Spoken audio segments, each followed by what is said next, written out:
"You've been hiding money from us," my sister screamed at Thanksgiving dinner. I cut them all off immediately. A week later, she tried to forge my professional certificates. I never intended to hide my success from my family, they just never bothered to ask. For 35 years, I lived in the shadow of my younger sister, Bethany, the golden child, the one whose smallest accomplishments were celebrated like Olympic victories while my achievements collected dust on the shelf of parental indifference. It wasn't that I craved attention. I'd long ago accepted my place in the family hierarchy, but I did expect a basic level of respect that never materialized. Growing up in our middle-class suburban home, the pattern was established early. When I made honor roll every semester in high school, my parents nodded absently. When Bethany managed to pull her grades up from C to B for a single marking period, they took the entire family out for a celebratory dinner. The message was clear. Extraordinary was my baseline, and anything less than miraculous from me wasn't worth acknowledging. My college graduation from Cornell with a double major in business and gemology, earned through scholarships and part-time jobs, coincided with Bethany's acceptance into community college.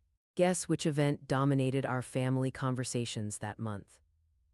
My parents drove 4 hours to attend my ceremony but spent the entire time discussing Bethany's exciting new chapter. I sat silently as they planned her dorm decorations over my graduation dinner, which they insisted we cut short so they could get back to help her prepare for orientation. The pattern continued when I approached them for help with my first business loan.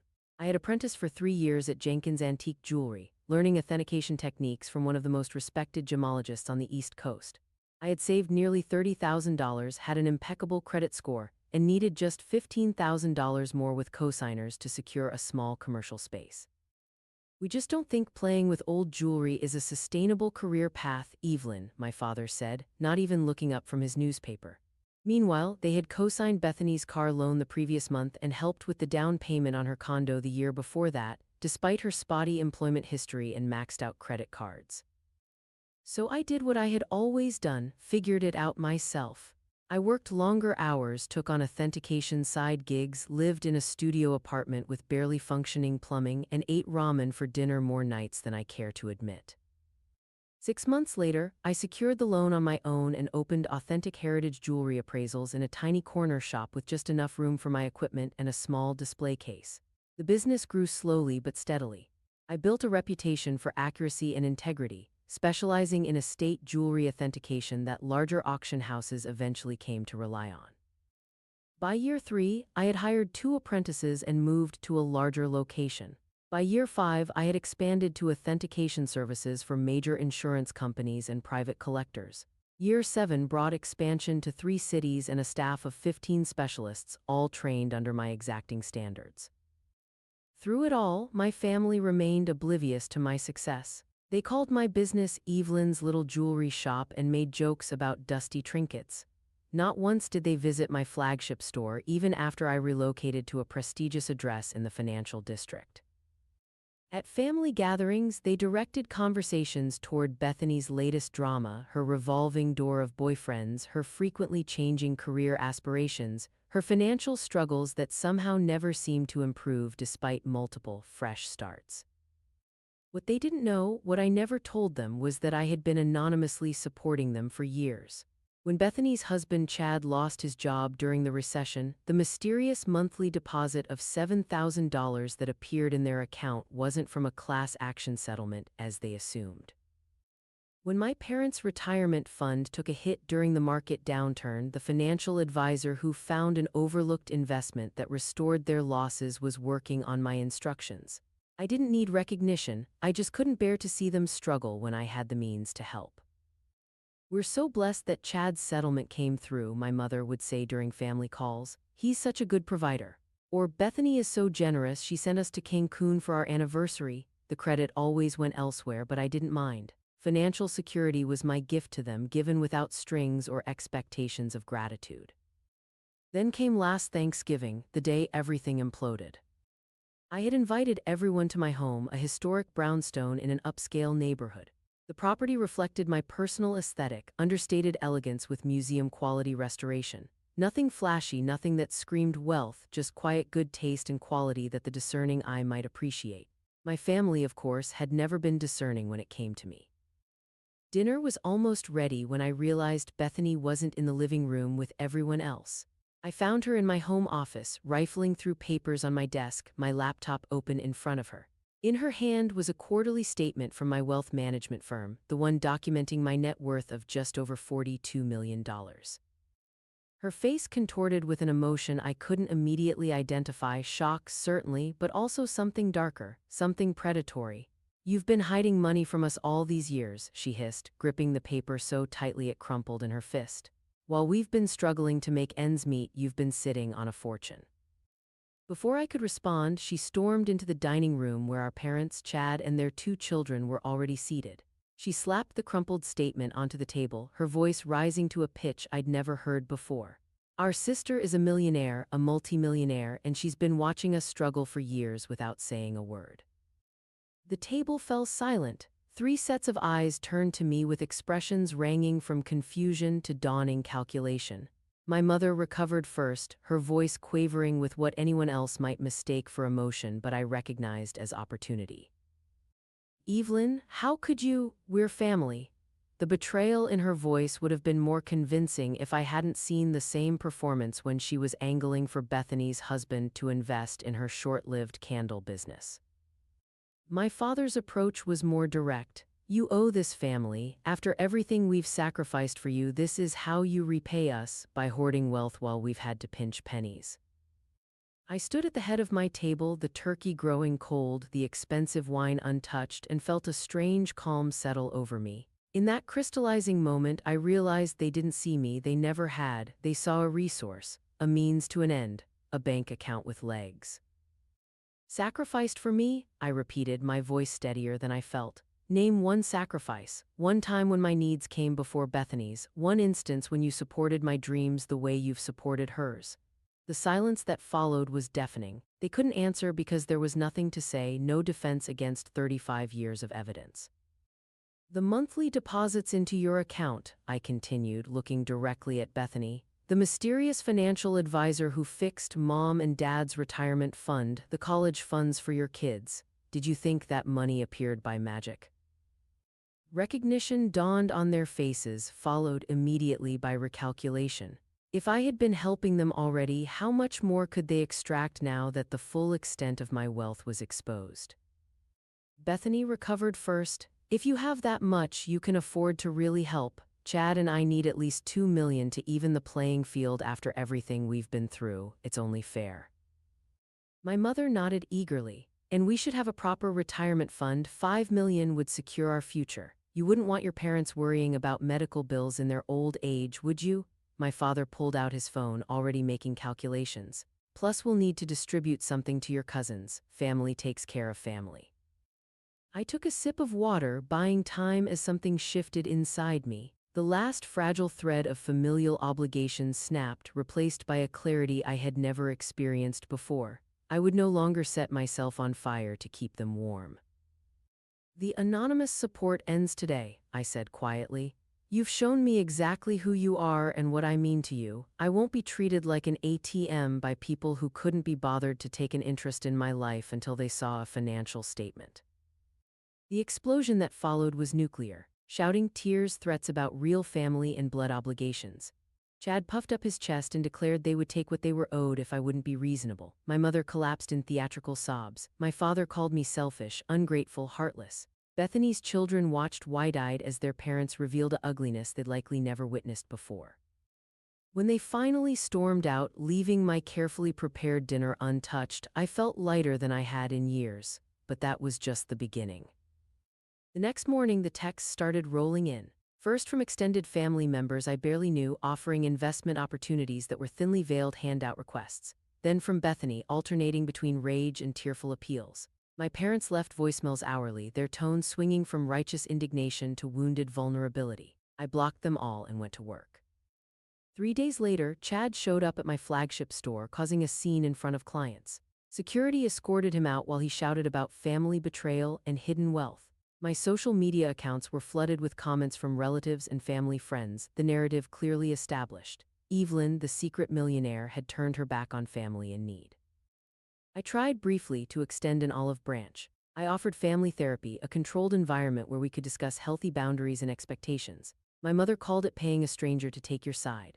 I suggested we table money discussions for 6 months while rebuilding our relationship on more solid ground. My father called me delusional if I thought they could just pretend to be poor for my comfort. The harassment escalated. Bethany showed up at my home at midnight, pounding on the door until neighbors threatened to call police. Anonymous negative reviews appeared online for my business, all suspiciously similar in their complaints.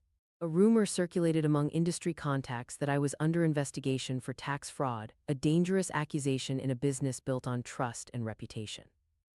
Then came the counterfeiting scheme that I should have seen coming. During a tense family dinner I had foolishly agreed to in hopes of reconciliation, I noticed Bethany lingering in my home office while supposedly looking for the bathroom. That evening, I felt uneasy enough to check my professional equipment and discovered one of my authentication stamps was slightly out of place. I made a mental note to install security cameras but didn't immediately connect the dots. 3 days later, my senior authenticator mentioned that someone claiming to be my sister had called asking detailed questions about our certification process, claiming she was helping me research upgrades to our system. When I confronted Bethany by text, she dismissed it as innocent curiosity about my business. I didn't believe her, but without proof, I could only increase security protocols at the office. A week after that, a prestigious auction house contacted me about irregularities in certifications bearing my company's mark. The forgeries were amateur. Bethany had clearly not inherited any of my attention to detail, but the timestamps matched perfectly with her visit to my home. The potential damage to my reputation was incalculable, and the premeditated nature of the scheme chilled me to the bone. That was the final straw. I retained both a security firm and a top-tier law firm specializing in harassment and defamation. Cease and desist letters went out. Security systems were upgraded at my home and businesses. Documentation of every text, email, and unwanted visit was meticulously compiled. When Bethany violated the boundaries again, showing up at my home with Chad to talk sense into me, the temporary restraining order was already prepared. The family narrative shifted again. Now I was using my wealth as a weapon, sicking lawyers on my own flesh and blood. The irony that they had escalated to literal criminal activity, forgery, and defamation while playing the victim was apparently lost on them. My mother called mutual friends in tears about her cold-hearted daughter. My father told extended family I was mentally unstable and needed intervention. Through it all, I maintained my composure publicly while privately documenting everything. I directed my wealth management team to trace the anonymous support I'd been providing and found that less than 20% had actually gone to the stated purposes. Bethany had been skimming from the family support for years, funding lavish vacations and shopping sprees while crying poverty. Even after all this, I found myself wavering one night. My mother had left a tearful voicemail about my father's supposed heart scare, which I later discovered was merely elevated blood pressure during a routine checkup. For a moment, I sat with my finger hovering over the transfer button in my banking app, old habits urging me to swoop in and solve their problems. I had drafted an email to my financial advisor to arrange a one-time emergency fund when a notification popped up on my phone, a message from Bethany to a mutual friend that had been accidentally sent to our old family group chat. Mom's working the heart angle with Evelyn. If she caves, I've got my eye on a vacation property we could all use. Dad thinks we can get at least $50K for medical expenses, lol. The message disappeared within seconds as Bethany realized her mistake, but it was enough. I closed the banking app, forwarded the screenshot to my attorney, and finally accepted that financial support would never be just that. It would always be feeding a cycle of manipulation and entitlement. Sometimes love means walking away, even when every instinct screams to help. 6 months after Thanksgiving, the restraining orders became permanent. Bethany and Chad's forgery attempt resulted in criminal charges that were only dropped when they agreed to move out of state, an agreement facilitated by my attorneys with the stipulation that they never contact me again. My parents, facing the sudden reality of living on just their actual retirement income, downsized from their sprawling house to a condominium and took part-time jobs to supplement their income. Meanwhile, my business thrived. The authentication work expanded to include museum consulting and a specialized insurance product for high-end collectors. I established the Heritage Foundation, providing scholarships and apprenticeships to promising students from disadvantaged backgrounds interested in gemology and antiquities preservation. 1 year after the Thanksgiving implosion, I received a letter from my parents. The familiar handwriting on the envelope made my stomach clench, but I opened it anyway. Inside was not an apology but a list of health concerns and financial woes, followed by a thinly veiled request for reconciliation that centered entirely on their needs and included no acknowledgement of their behavior. I didn't respond. 2 years out, I heard through mutual friends that Bethany's marriage had collapsed under financial strain. Chad had apparently left her for a younger woman with family money. My parents had been forced to cancel their annual Florida winter escape and were suffering terribly from the cold northern winter. The subtext was clear: look what you've done to them by enforcing boundaries. I sent anonymous donations to the heating assistance program in their county, ensuring elderly residents wouldn't freeze but maintained my distance. In the quiet moments, I sometimes questioned myself. Had I been too harsh, too absolute in my separation? But then I would remember 35 years of calculated indifference, of being valued only for what I could provide, and the doubt would fade. I hadn't cut them off over one bad Thanksgiving dinner. I had finally recognized a lifetime pattern of exploitation and refused to perpetuate it. 3 years after Thanksgiving, my therapist asked a question that stopped me cold. What would reconciliation look like to you, not to them, but to you? I realized I had never considered this. What would I need to see from them to believe change was possible? A recognition of the favoritism that had shaped our family dynamic, acknowledgement of the harassment campaign they had waged, genuine interest in me as a person rather than a provider.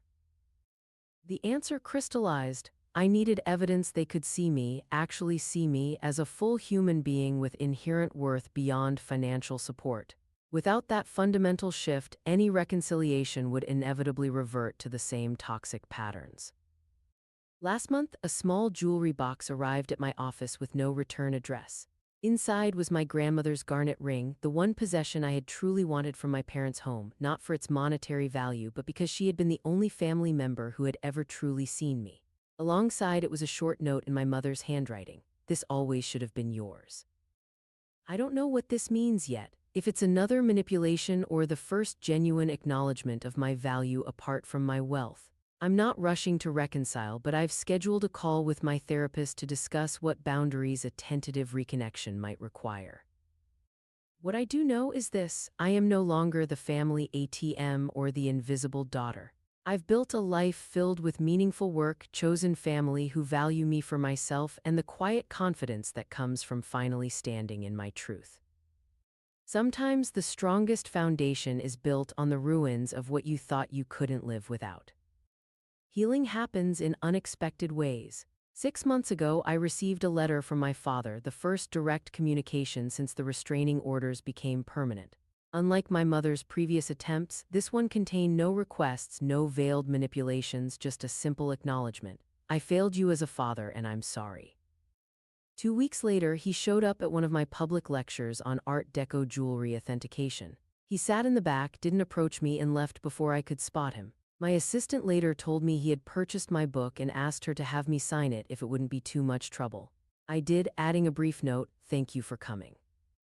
We've had coffee twice since then in public places with clear time boundaries. He's in therapy, he tells me, learning about narcissistic family systems and his role in maintaining them. My mother still believes I should let bygones be bygones without acknowledgement or amends. Bethany remains in another state, occasionally sending manipulative messages through mutual acquaintances that I politely ignore. I don't know if true reconciliation is possible with any of them. What I do know is that I no longer feel the ache of their absence like a phantom limb. My chosen family, friends who celebrate my successes without calculation, colleagues who respect my expertise, the promising young gemologists I mentor, have shown me what genuine connection feels like. My worth was never determined by what I could provide. It took losing my family to find myself, and while that path has been painful beyond words, I wouldn't trade the woman I've become for any amount of hollow family harmony. Sometimes the most precious things we authenticate aren't gemstones, but our own value.